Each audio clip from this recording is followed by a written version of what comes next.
gave it a solid effort, but it was not meant to be. I don't enjoy canceling games after I've announced them.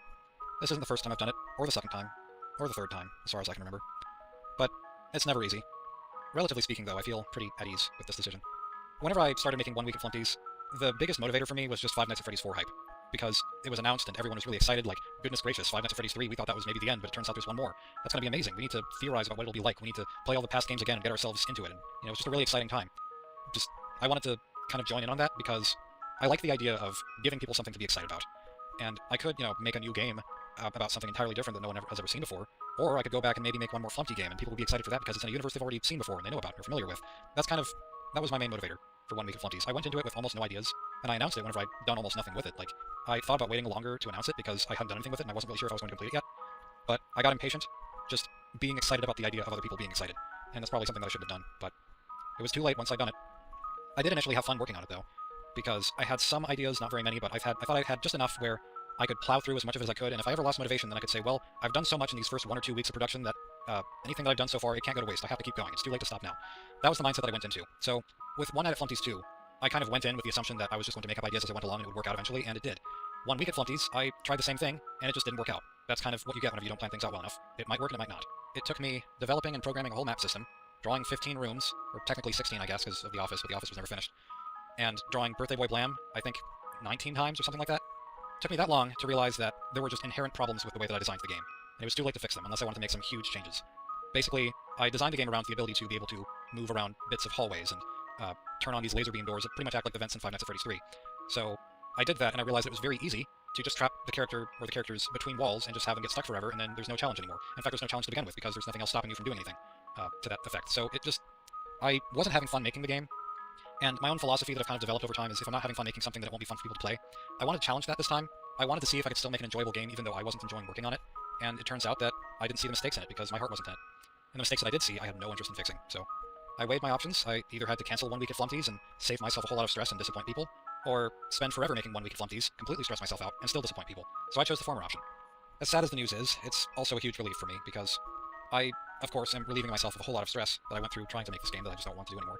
And also because I feel like One Night at Flumpty's 2 is a perfectly adequate ending. I don't feel like it needs a continuation, and so I'm glad that I ended it how I did because it doesn't feel like by discontinuing the series where I am, I'm leaving it incomplete. It just feels like I'm leaving it off where it ends pleasantly in people's memories.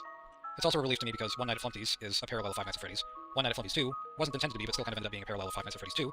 And the third One Night at Flumpty's game, aka 1 week at Flumpty's, pretty clearly resembles Five Nights at Freddy's 3, even though I tried to make it as original as I could, but If I'd finished it, then people would just say, well, you copy the first 3 Five Nights at Freddy's games, now copy the 4th one whenever it comes out on Halloween. And that's not really something I want to do. To be honest, I've grown really tired of the Flumpty characters.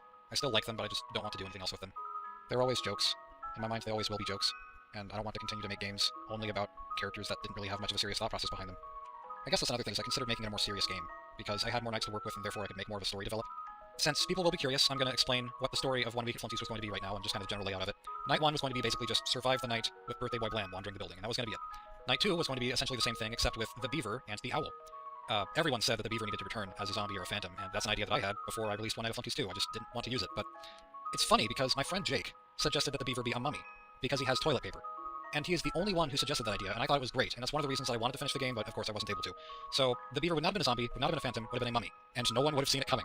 It is sad that that idea didn't become a reality, but maybe someone can make it happen.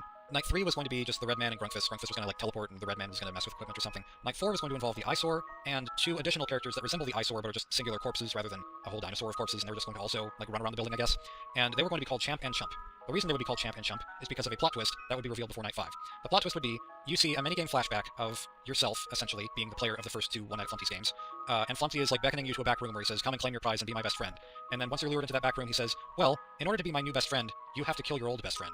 Naturally, you would decline this offer because hopefully you're a sane human being, and so Flumpty kills you both, you are the champ, and he is the chump. Then the question is who is playing the game. Night 5, Flumpty is the only one active, and I was thinking, like, maybe everything could change in Night 5 and it would be crazy, and the biggest idea I had was having the rooms switch places. Like, you would be able to physically see the rooms that are the same size on the map just switch. But dang, would that have been more interesting to look at than to actually play. So, climactic 5th night where you're surviving Flumpty, and he's really, really scary and whatnot, and then I wanted there to be a 6th night. That wasn't an actual night, it was just kind of a thing where you look in a mirror and realize that you have been Flumpty this whole game. The whole thing took place in your consciousness. Golden Flumpty is your alter ego, and you have been tempted to kill all these innocent people because you thought it was a fun game. But now you have faced your demons and realized your faults. I had a few ideas for an ending. One involved Flumpty just flying away from his problems into an endless oblivion. Another one involved Flumpty killing Golden Flumpty, his alter ego, in some weird, like, boss fight sort of thing, which I didn't know how that was going to work out exactly, but after that he would go back in time and undo everything that he did because he can transcend time and space. Another idea that I had was for his immunity to the plot to be like this contract, and he rips up the contract, and by doing that he's no longer invincible, and so he would go back to all the people that he hurt over the years and have them get their revenge on him, and as a result he would die and become an egg yolk in the ground, and being redeemed he would fly into the afterlife. I just wanted to have Flumpty fly in one way or another, using the image that I used in the very beginning of the One Night at Flumpty's trailer that I posted whenever I made the first game. I thought it would be kind of a fun way for everything to come full circle. If anyone else wants to make the game in the ending that I could not, feel free. You can make a 1 week at Flumpty's if you want. You can make any number of Flumpty's fan games. You can make fan art. You can use the music that I made for the One Night at Flumpty's games if you want. Like, you have permission to do any of that if you feel like it. I'm just honored that it's come this far, and you're all wonderful people. Thank you for everything. If you are at all worried that this means the end of me making games, that's not the case, because making games is my deepest passion. It's something I care about very greatly, and it's something I don't intend on stopping anytime soon. I don't know what I'll do next. All I know is that it's most likely not going to be Flumpty. But it'll be something. We'll see.